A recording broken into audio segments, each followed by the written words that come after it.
Night 2 of the Republican National Convention. I'm gonna play a little drinking game. Or every time they say something bad about the Democrats, I take a drink. On second thought, I might die if I did that. Instead, every time they say something bad about the Democrats, I'm just gonna tweet at the president and tell him to kill himself! That is the rhetoric of the kind of people Joe Biden has inspired. He did not reach out to the youth. He did not really make that meaningful connection with anybody. It is really just people that hate Trump and have this virtual and don't really care about any sort of issue. So they've created this disingenuous, angry cult. They're clearly compensating for something. I don't know. Maybe, if it's a man acting like this, I assume that he's probably raped numerous people. Maybe just the one, maybe killed someone.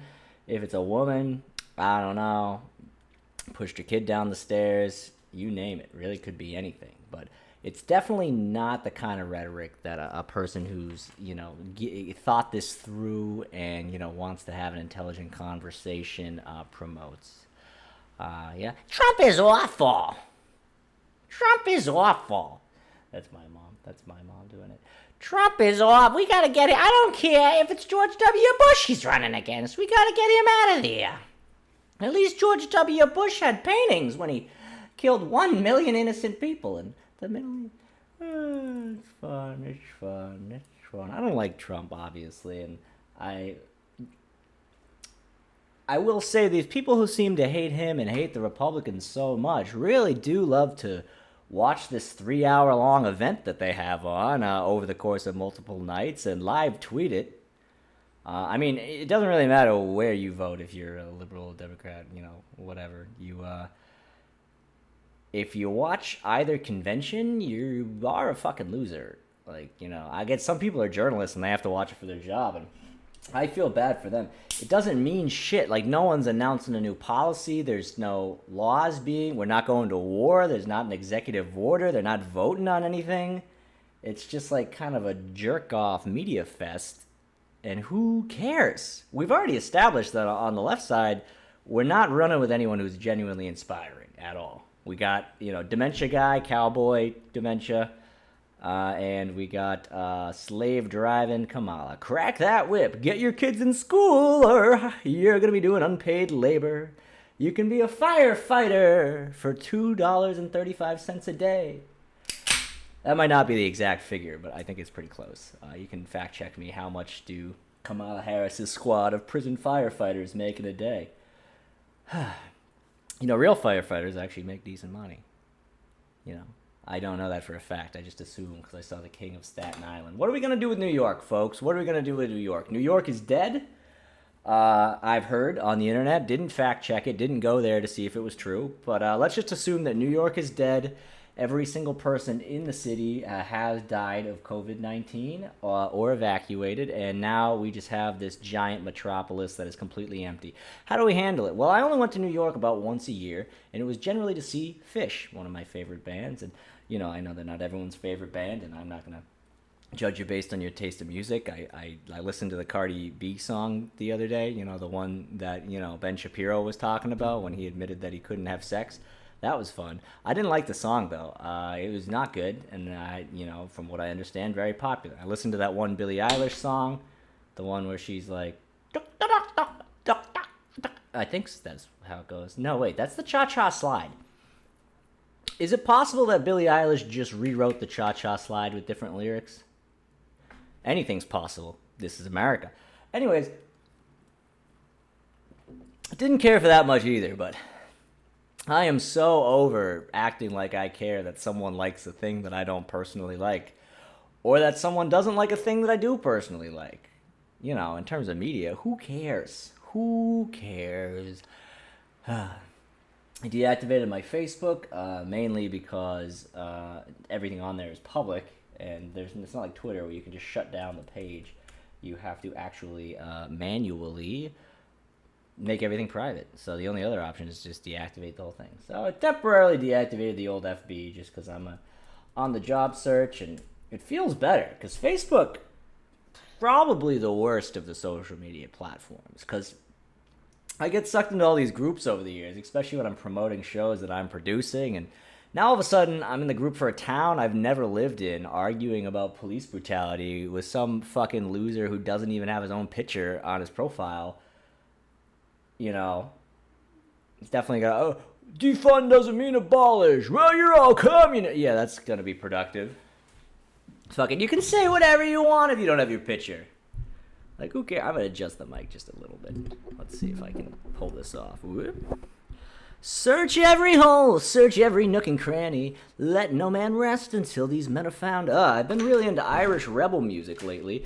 There's this crazy guy, he just unfollowed me on Twitter, which I don't know why, but there's this crazy follower I used to have, possibly a schizophrenic, very right-wing, which made no sense because he was a right-wing Republican, big Trump guy, but a staunch supporter of the Irish Republican Army. But, you know, Antifa and Black Lives Matter, you know, you couldn't do that. They're basically analogous movements in this country, in my opinion. You know, we're not necessarily occupied the way Ireland was, but it is a little strange. You know, if I'm not mistaken, I'll Google it right now, but I believe Sinn Féin, which is sort of the legislative follow-up to the IRA, is the Democratic Socialist Party of Ireland. Yeah, Sinn Féin is a center-left to left-wing political party active in both the Republic of Ireland and Northern Ireland. So, you know, if you're a big Sinn Féin guy, then I don't understand why you hate. He's, you know, Alexandra Ocasio-Cortez is a communist. It's not how he sounds. I actually have no idea how he sounds because I never heard his voice. I sent a couple of videos, but he kept commenting on every single fucking thing I ever put on Twitter. He would just reply to it with be like, well, when you're in the IRA... So I would just respond with videos of me saying whatever he said in that, like, Liam Neeson-y voice, and then he was like, I lived in America over 30 years now. So he was, like, way older than I thought. I thought he was, like, my age. He was like, I lived in America over 30 years now. I've lost the accent over the years. Sinn Féin. Maybe we'll do an episode on him. Anyways, Mike, I miss you. Come back. I know you're severely mentally ill, and that is my target demo. Love the mentally ill. Love them. I'm mentally ill. And off my meds. I mean, at least these Trump people, they're, you know, a lot of their fervor is based in the fact that they're just insane. But, like, it's not this disingenuous bullshit that you get from the left. Like, they put Bill Clinton, you know? And he probably didn't say anything interesting because he's, like, half dead. Like, it would be much more interesting if they showed what happened just before Bill Clinton took the stage. You know, a little backstage where they, like, led some, like, blonde 16-year-old color guard girl into his dressing room, and she was like, is this modeling school? And then he just fucking sunk his teeth into her spinal column and sucked out the adrenochrome. And, you know, then he was all hyped up because, you know, as soon as it hits your brain, you get an insane rush. So to take it out, he had sex with a dead body. And then he went out on stage and was like, my fellow Americans, this is your former president. I'm Bill Clinton. I didn't watch his speech. I didn't watch any of the conventions. Huh? Why would I do that? Why? What are they gonna do? Like, and by the way, we're gonna go to Trump's house and we're gonna kill him and his entire administration, and we're gonna take over the country and give everybody health care, and you know, then we're going to give everyone a free balloon. And then you're going to log on to freestuff.com to receive all sorts of free... That's like a reference to... Some of you won't get that reference. Some of you will, I think. I did not have sexual relations with that woman, but I did log on to freepartystuff.com to get a... man. The early 2000s. I long for the time. I got these relatives that are like, you know, how we gotta get Trump? He's an ass. He's a pervert. The town we vacation in, Eastham, there's this one place there that has live music. And a few years ago, the owner was credibly accused of sexual assault by like 16 different women.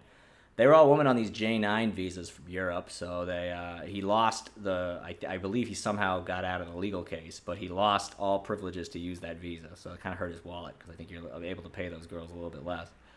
And he's a creep. You know, he was, among many things, there was groping involved. He used to, like, put the food down when he was giving it from the kitchen. He'd put it down too close to him, so they'd have to, like, lean in and show their cleavage. Really disturbing stuff, but, parents still go there. You know, gotta get Trump out of office. He's an ass. We don't support it. Yeah, but Bill Clinton, you know, you can pretend Bill Clinton's not a rapist, and you can pretend Joe Biden didn't rape that girl, but... Even when it's someone in their backyard, they can't. And this is the kind of, these are the kind of people who are just totally complicit voting for Uncle Joey. I don't know, I just heard someone say, I heard his speech and I was inspired by it. I was like, you heard nothing? Did you only listen to one sentence? Like, did he capture lightning in a bottle for what? He can't say 4 consecutive sentences that make sense with regard to one another. That's his limit. Like, you just pretend, like, you set the bar so fucking low. Jesus Christ, he had a crime bill. I talk about politics too much, but I do need to stress the point that if you watch Iowa Convention, you're an idiot. You're a fucking loser. I justify watching the Republican convention a little bit more, because at least those people are entertaining as fuck. And I say that, I try to bring it up casually. I always am very clear. I'm like, I don't support Trump. I don't think he's great. But like many comedians, I do believe that he's just a very, very funny, entertaining person. Hypnotic almost, you might say. And then they say, he's not funny. He's not entertaining. This isn't a joke. And then yet these are the people who follow him on Twitter and are watching the Republican National Convention and live tweeting about it. So you seem pretty fucking entertained. Like, you seem more... Honestly, you're more into it than I am. I don't watch these live. I just wait for the little clips to come out. And I'm like, that's funny. I don't really support anything he does. We get this binary bullshit where some comedian who's not funny at all can go on stage, but because they say the things that you agree with, you mistake them for funny, and you then, you think they're funny. And then on the other end of the spectrum, you have Trump, who's objectively just this hilarious individual, and it deep down, which is why you can't look away, but you won't admit that he's funny. Like, even if I say point blank to you that I've very rarely ever supported any action he's taken as president. I don't like what he represents. I don't like the fact that he's brought out white nationalism. I don't like the firm for his supporters. I don't like the anti-immigration stance. Don't care for the Islamophobia, resurgence of possibly arcane sexist policies with regard to women's bodies. I don't like any of that. I don't like the corruption. I don't like I don't like the fact that he puts all these people who want to make marijuana legal again. I don't like anything. Mad Dog Mathis cleared out ISIS pretty good, though, without many civilian casualties. So that one thing, I thought that was pretty cool. Maybe fact check me on that. Write a review on the podcast, 1 star. He made an incorrect statement about the number of civilian casualties that Mad Dog Mathis... But then he fired Mad Dog Mathis anyway, so that I didn't care for, But then I say all that. I say, but he is hilarious. And then they're like, he's not. And they think because I said he's hilarious, all of a sudden First of all, half the time he's hilarious accidentally. Because I just admit that he's hilarious, that we laugh at these clips. Why is the most successful Trump parody person Sarah Cooper? It's not Stephen Colbert who reads some, shitty jokes that were written about Trump. It's just a woman lip-syncing the actual words that he said. Because no shitty joke written by a bunch of nerds like me in a writer's room is going to beat the shit that just came out of his mouth. And that's what she figured out, and now, she's going to get a Netflix special, and I hope it's not just her lip-syncing Trump for 45 minutes, because... I just hope it's not. I'm kind of tired of her, honestly. She's such a centrist. Her politics are horrible. But again, I talk about politics too much on the pod already. This is supposed to be fun. We're supposed to be having fun. But when we're locked inside with nothing with the media, it gets a little old. I had a wonderful, wonderful weekend in Eastham, Massachusetts. With my girlfriend, staying at my parents' house. Parents were also there. Sister was down for a bit. Some family, friends, wholesome stuff, even though, we had a little bit of a political debacle at the beach. My mom's friend's sister was there, and she's this, rich white woman from upstate New York, and, it started off as a great conversation about how much we all loved Hamilton, which, if you've been listening to the show, you'll know... Definitely not a controversial thing for me. Love the Hamilton. Lin-Manuel Miranda, not a guy I'd get along with in real life. Definitely not.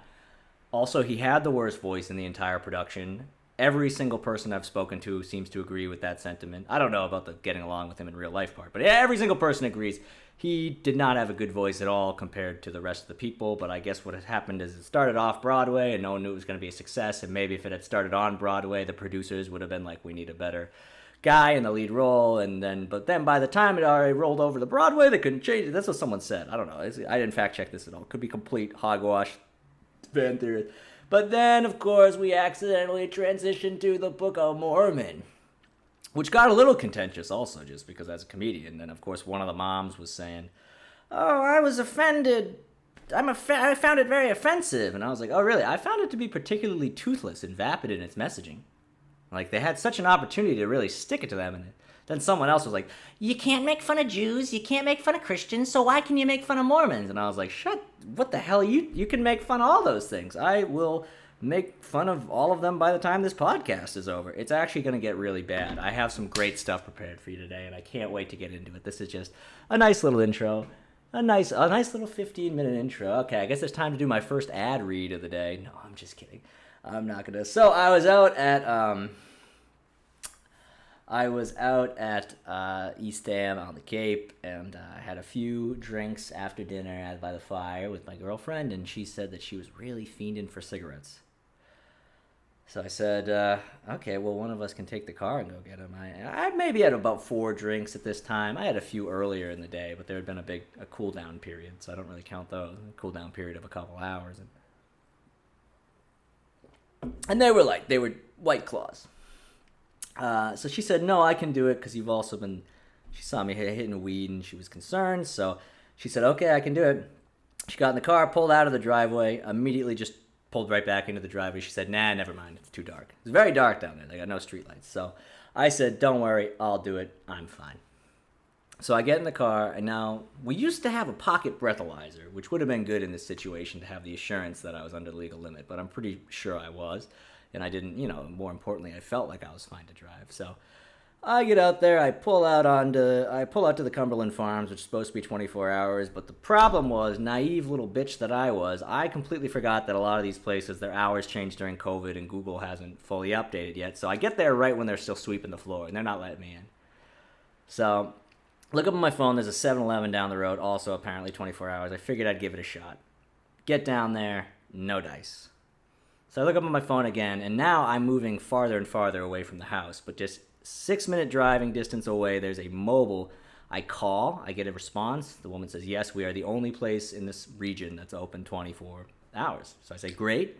I get back on the car, get back on the highway. Now this is where I fucked up. I should have taken back roads, but instead I took the highway, and I ran into some guys who decided to play a little game with me.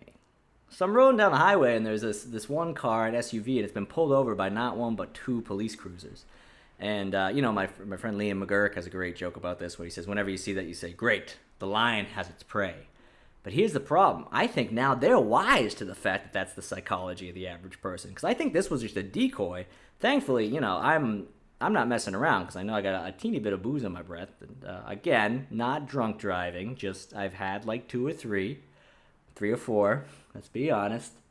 And I go by this guy going exactly 40, which is the speed limit on that part of that highway. And as soon as I go by them, they both swerve on out. They pull right out. Then none of them put their lights on. No lights.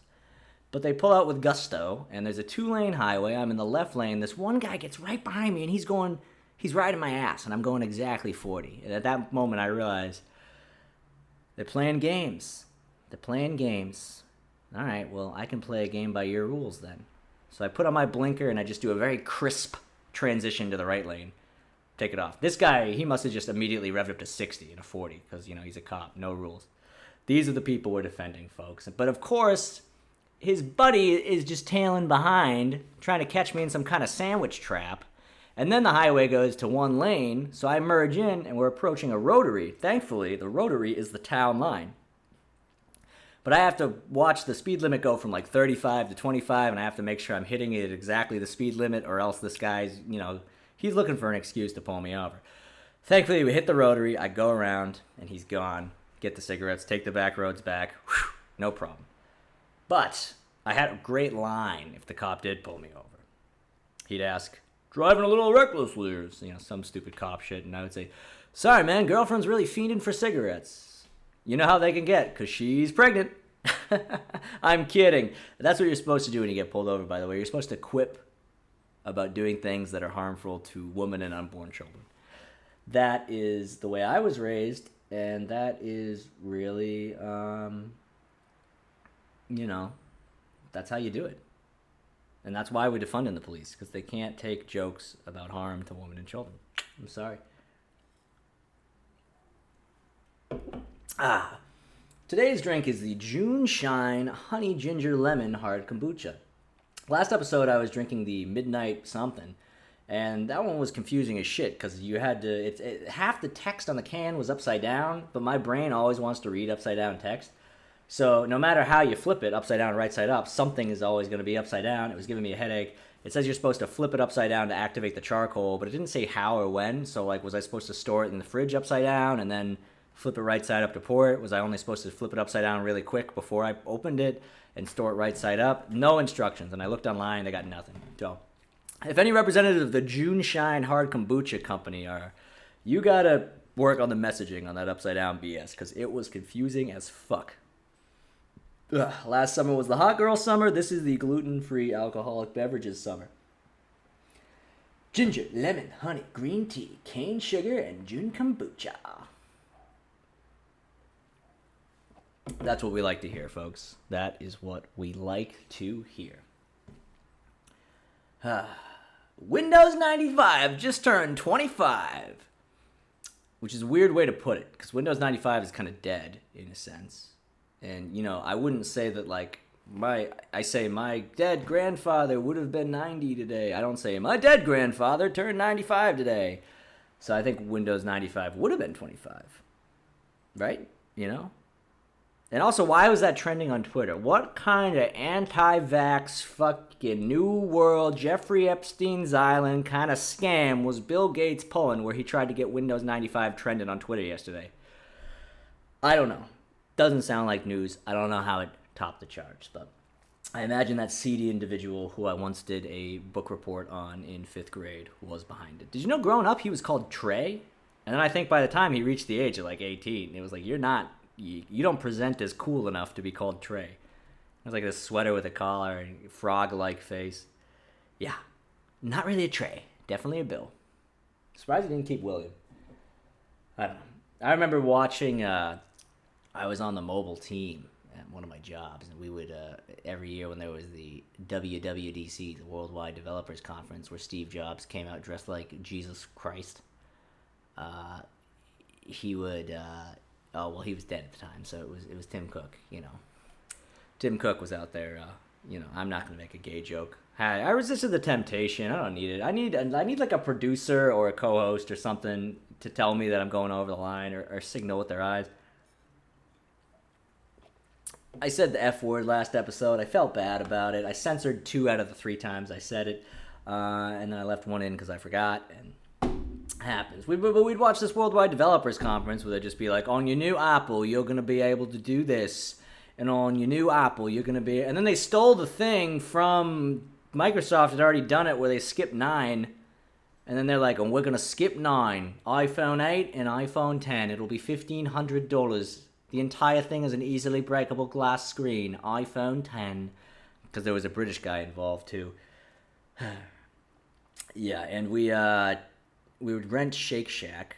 We'd get Shake Shack. We would not rent it. We would order Shake Shack to watch the Worldwide Developers Conference. And sitting there with all these people who were, like, so liberal. And, they hated Trump. And they were, pro everything, but for some reason they just really, really wanted to suck off this company and the memory of Steve Jobs, who put small children into slave labor to assemble his phones. But boy, is Trump racist for wanting to build that wall. We're liberal. We're on the right side. Equal rights. No justice till we're equal. No freedom till we're equal. But don't free those kids who are assembling my iPhone. I don't want it. I love Apple. I love them. I love them. Apple is so woke for not cooperating with the U.S. government in that terror investigation. So woke. Silly. I got home from vacation and my cable was out completely. Or rather, my router was, malfunctioned. It automatically reset itself. And it's a huge pain because, I have a Mac, so I can't I don't have the adapter to plug the LAN into the router. So I had to set the router back up on my PlayStation, which is the only thing I have that can hardwire into the router. It was silly. And why the fuck is that reset button, who This is not a nuclear device. This is not a gun. Like, I have a can of pepper spray that I'm looking at right now. It's much easier to set that off by accident than it is the fucking reset button on my router. It's a router, okay? Like, your download might get interrupted if someone hits it by accident. It's stationary. It's on a shelf. No one's going back there and fucking with it. Why is the reset button inside the shit? You gotta use surgical equipment to push this stupid fucking thing. I got tetanus because I pricked myself because the only thing I could find was a rusty nail. Just put the fucking... Just make it a button. It doesn't need to be a big button. Don't put it inside the... Why?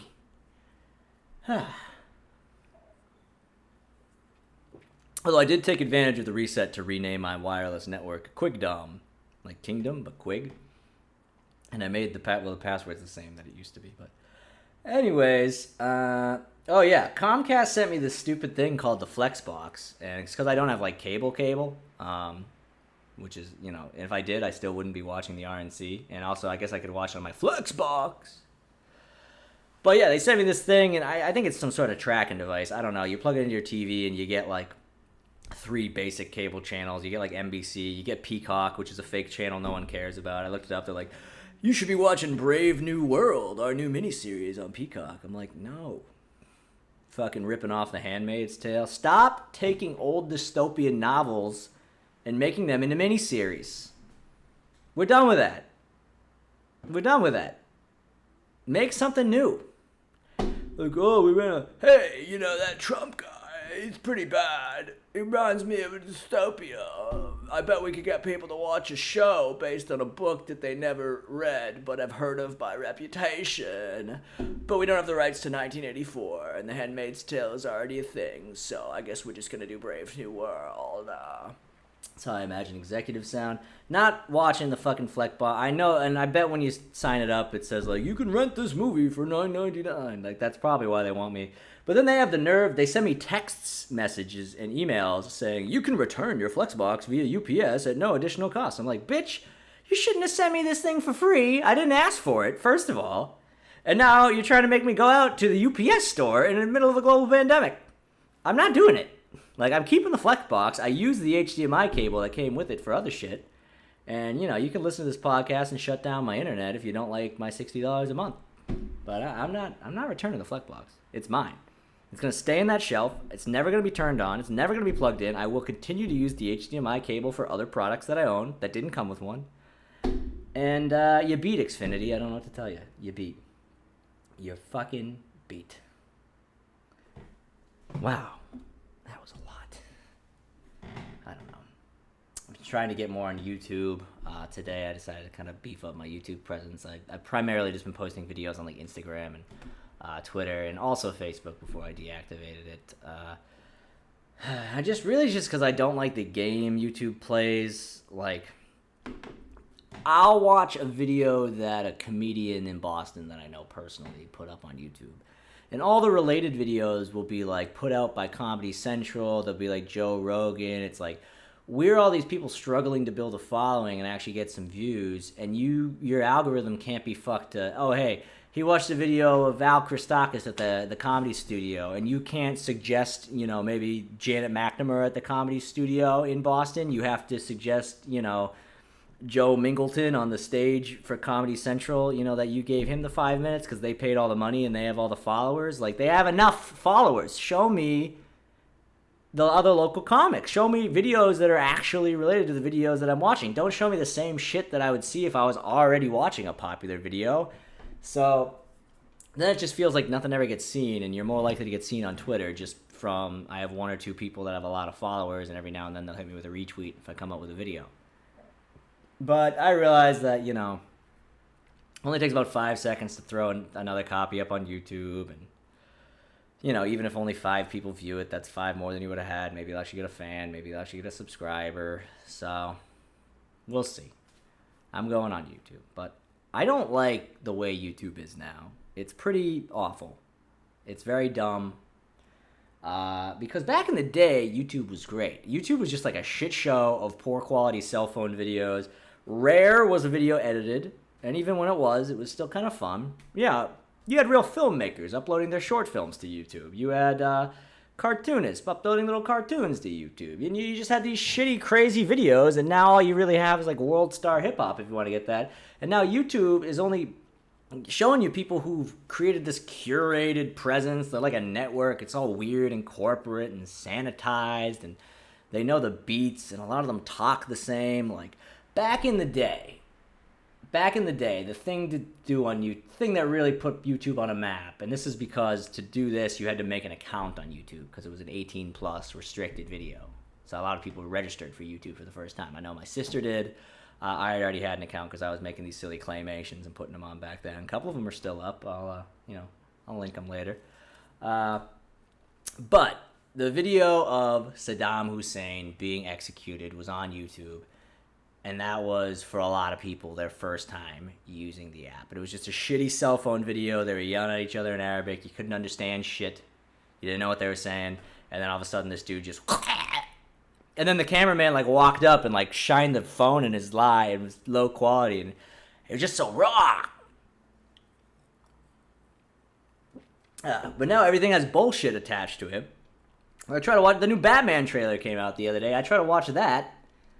And of course, I see it starts the trailer, and then all of a sudden, hey everybody, welcome to my channel. Today we're going to be looking at the new trailer for The Batman, starring Robert Pattinson, directed by Matt Reeves. Come on, I typed in the trailer.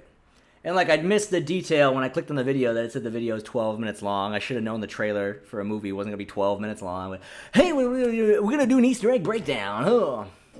Nowadays, if you type in Saddam execution, the video you're going to get is going to be all right, guys, here's 20 amazing and Saddam Hussein execution facts. And then in parentheses, it's that most people don't know.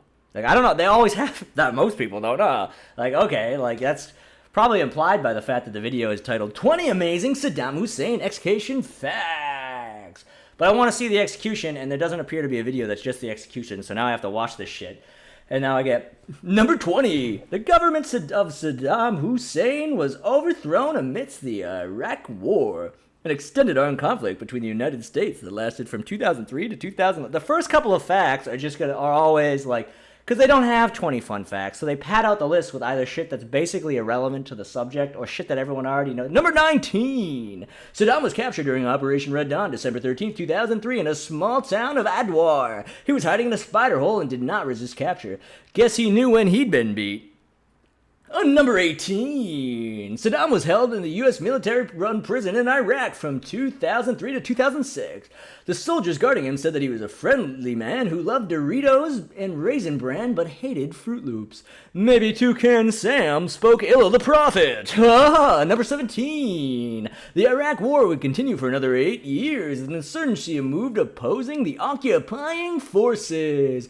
Number 16. There's been a lot of dispute over the number of Iraqis that were killed in the conflict. Some claim it was only around 130,000. Others say it was as high as 1,030,000. And you thought coronavirus was bad. 15. George W. Bush pled to withdraw from Iraq in 2008. And Barack Obama completed this withdrawal in 2011. Yes, we can. Number 14. Due to the gains of ISIS and the spread of the Syrian civil war, Barack Obama decided to redeploy U.S. forces in 2014. Now it's really not having to do with the execution at all. It's estimated that 67,000 civilians died in this conflict. So much for spreading democracy. Number 13. Saddam was tried by the Iraqi Special Tribunal for the crimes of genocide, war crimes, and crimes against humanity. Due to his love for Raisin Bran, they couldn't charge him with high cholesterol. Number 12. Saddam was officially convicted of crimes against humanity for the murder of 148 Shiites in the town of Dujail in 1982. If you ask me, the biggest crime of the 80s was parachute pants.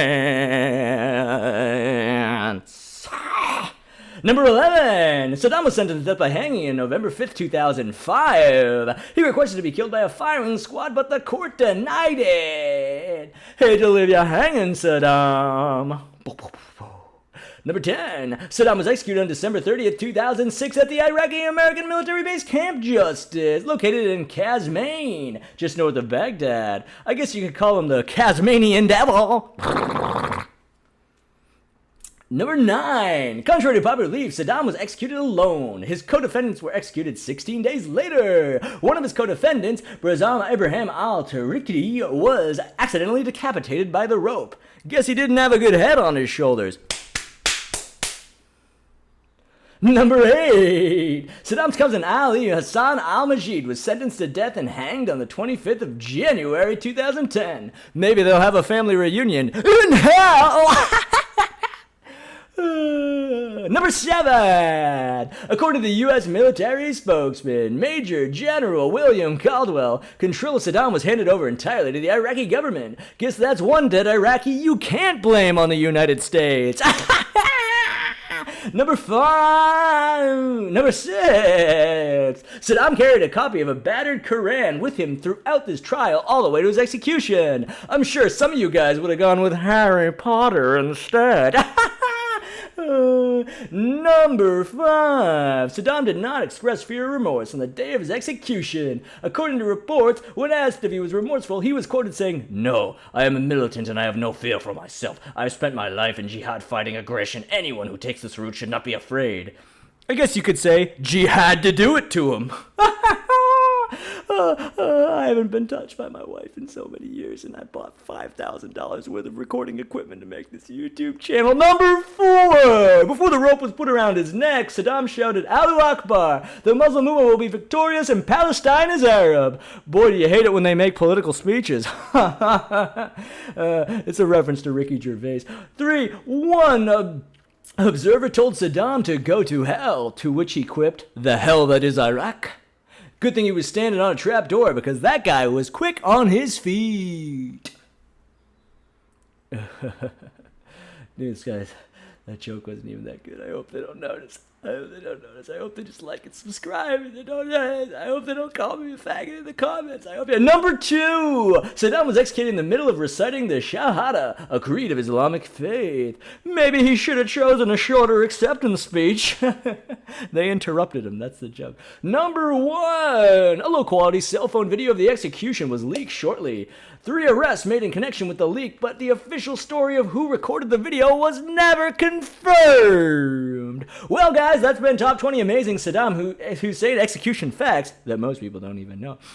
Stay tuned, because next week we're going to be doing 20 Easter egg breakdown of the Osama bin Laden raid. Is he dead? We're going to get into the conspiracy theories. It's going to be fun, so smash that subscribe button, smash that like button, share with all your friends, tell your mother, tell your girlfriend, tell me that something matters, tell me that I can feel something, tell me that my life isn't meaningless.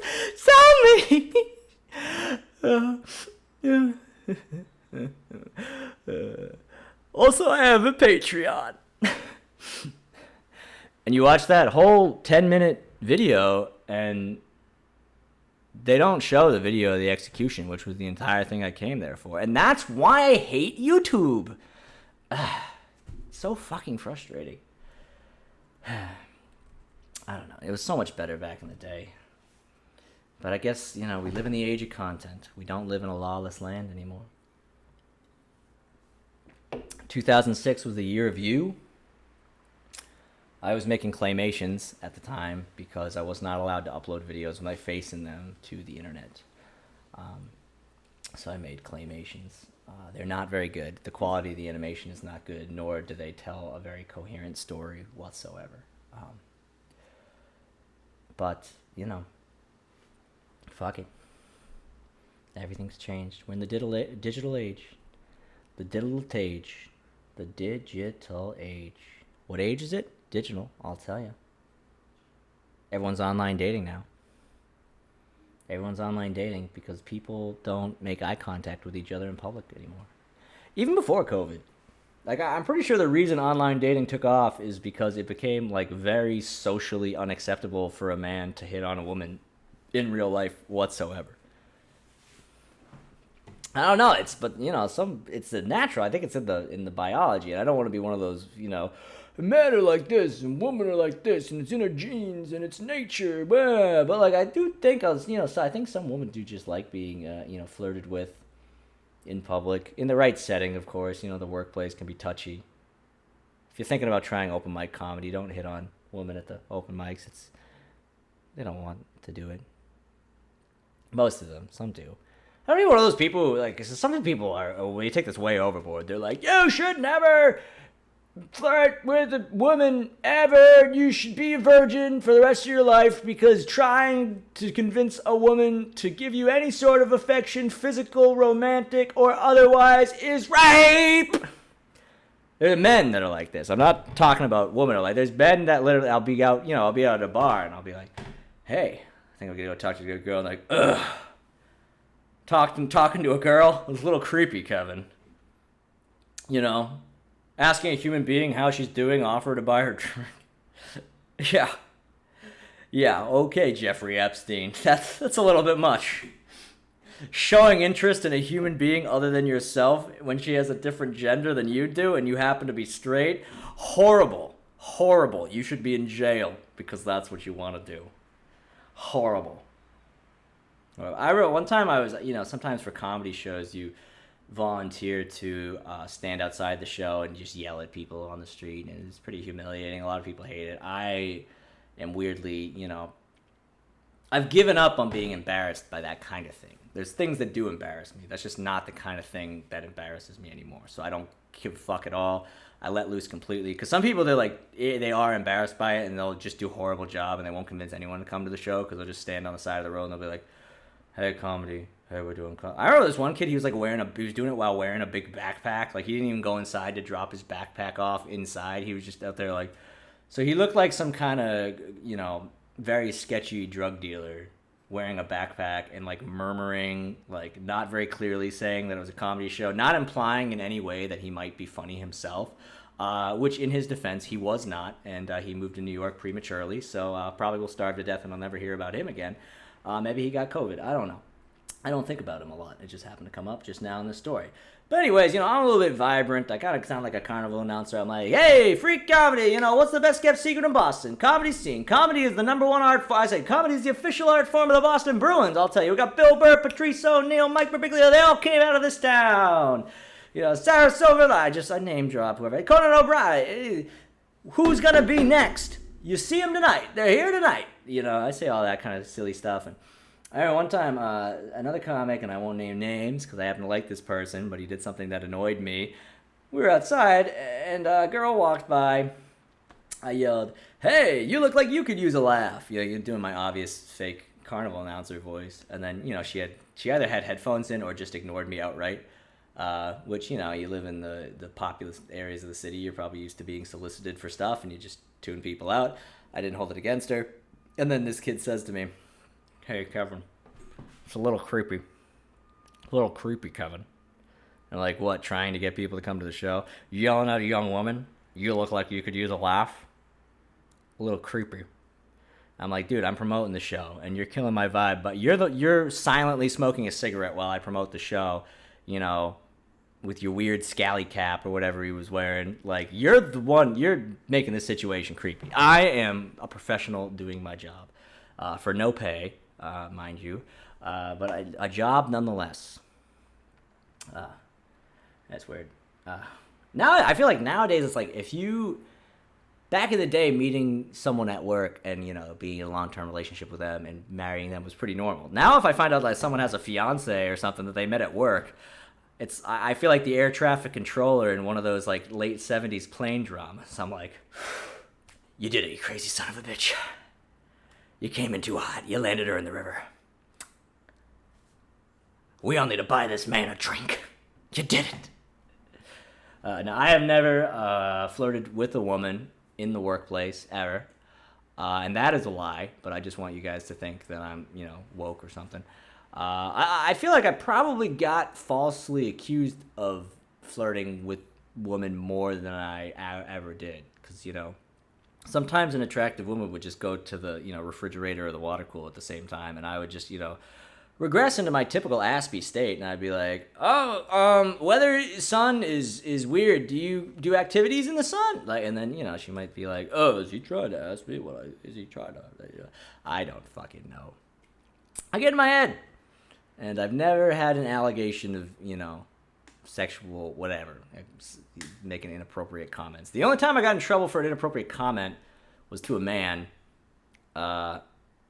we were in a Slack channel, just like kind of a goofing off Slack channel, and someone mentioned the song Roxanne, and he said, that song always made me uncomfortable because I have a sister named Roxanne, or a cousin named Roxanne. And I said, did she have a penchant for putting on red lights? I just said something stupid like that. Like, it was just a dumb lyrical reference. It really didn't mean anything.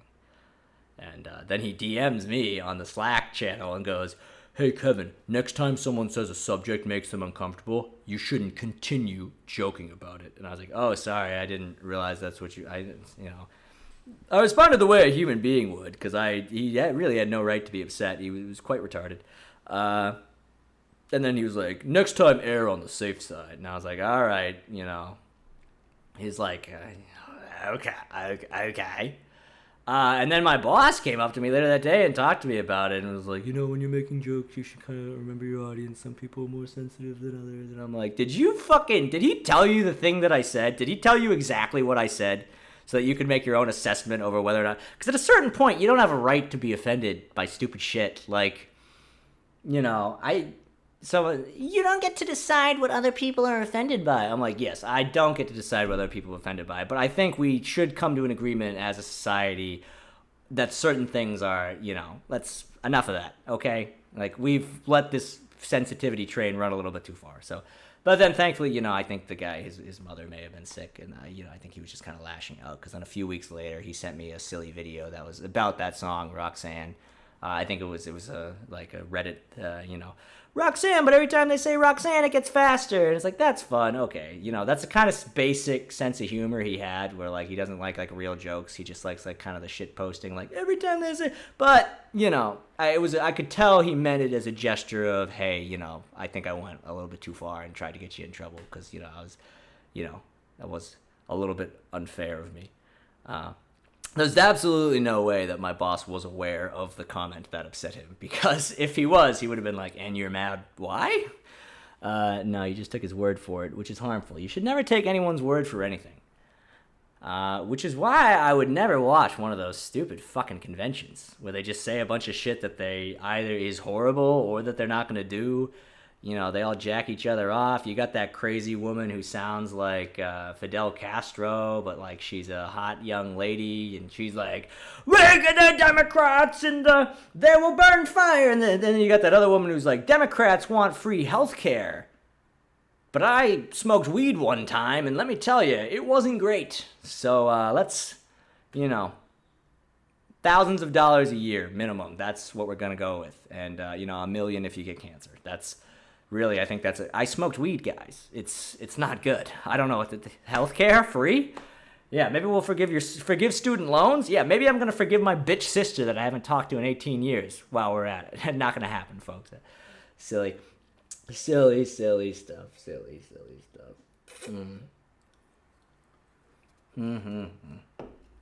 Me and my inherent autism.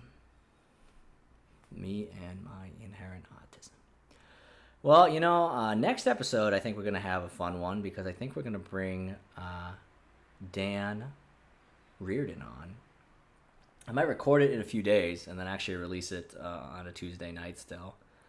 And, yeah, that'll be a fun one. That one's going to be good. He owns a microphone. I don't know if you guys know, but I have a strict policy.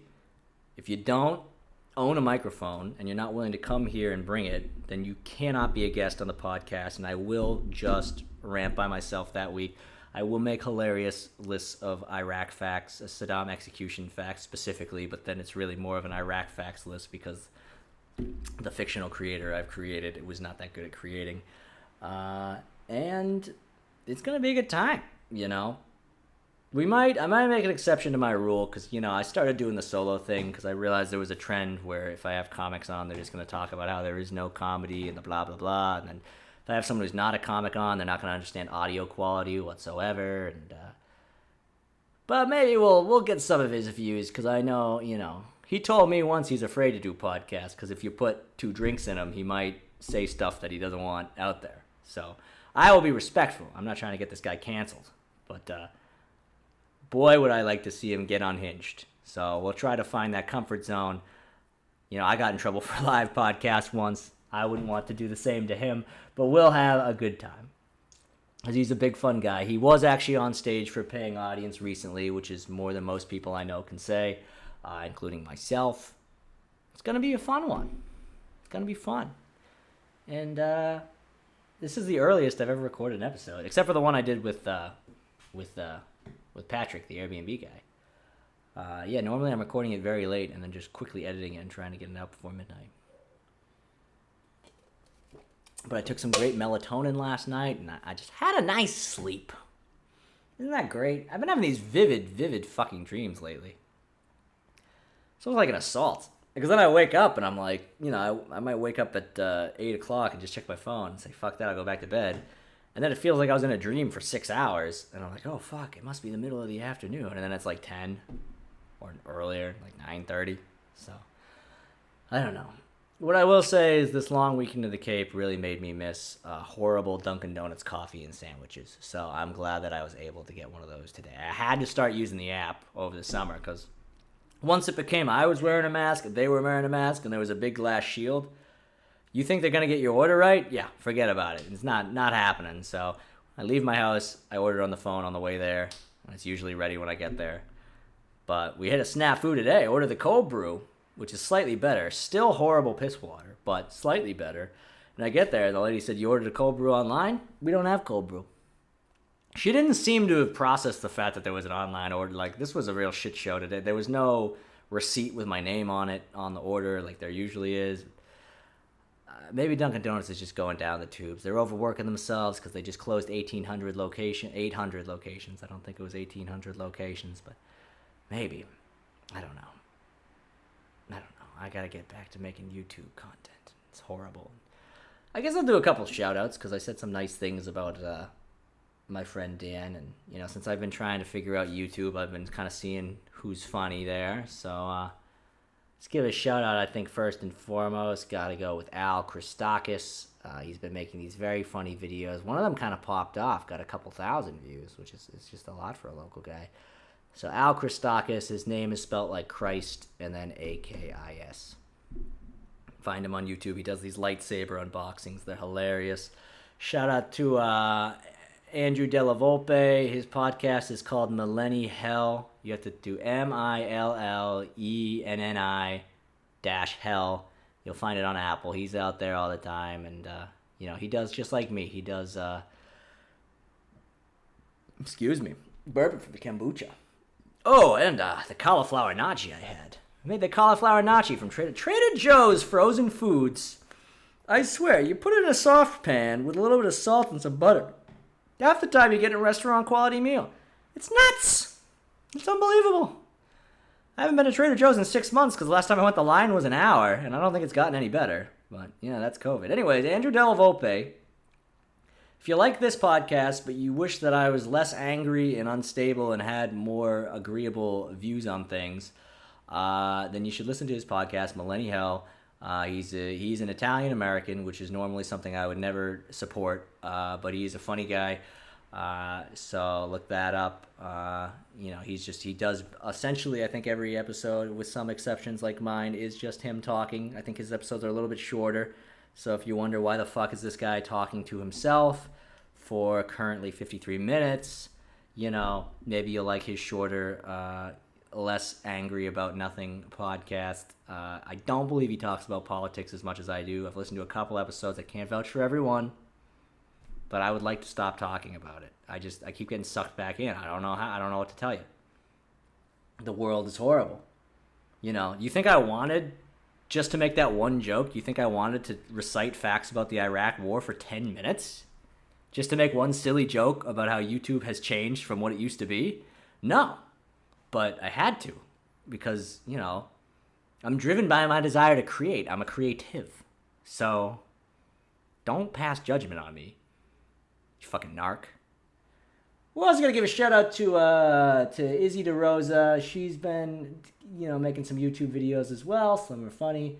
That's about it. And I guess I got to spell her name, which, would help if I had the shout outs out here.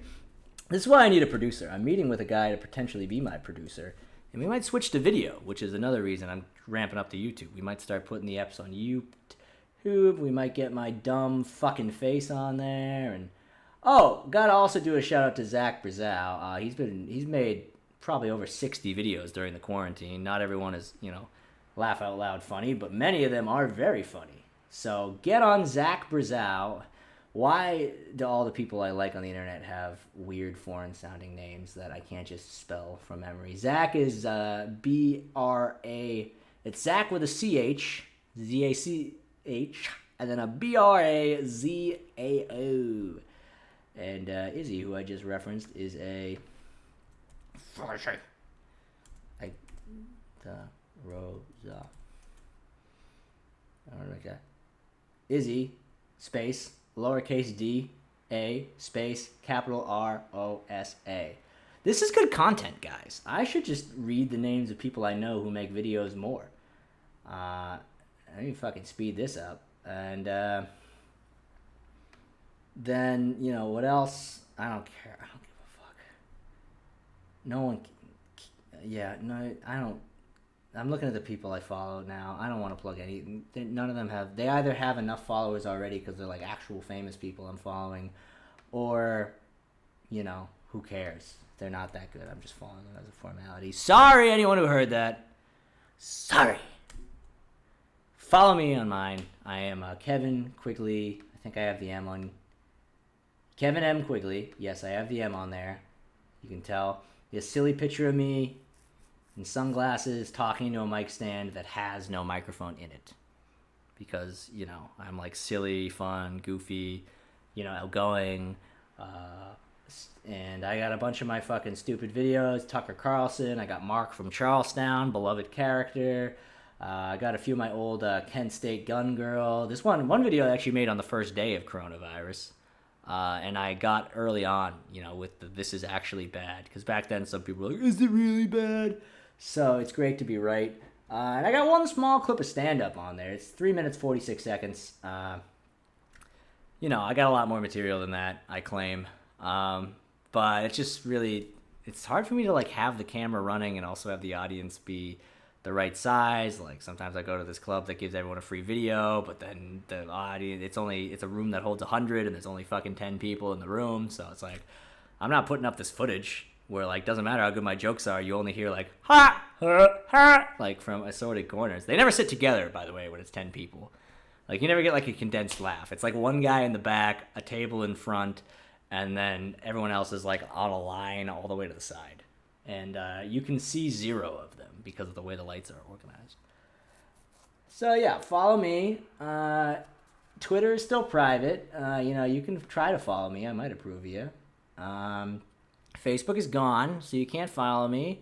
And you can follow me on Instagram if you want. My Instagram is just for Quiggles, just for giggles, but with a QU instead of a G. And I'm going to be coming up with a lot more fun facts about a lot more evil dictators who were killed for crimes that they made 30 years prior in questionable circumstances. So you can be looking out for that. And it'll be a lot of fun. And I hope you have a great day. R.I.P. Saddam Hussein.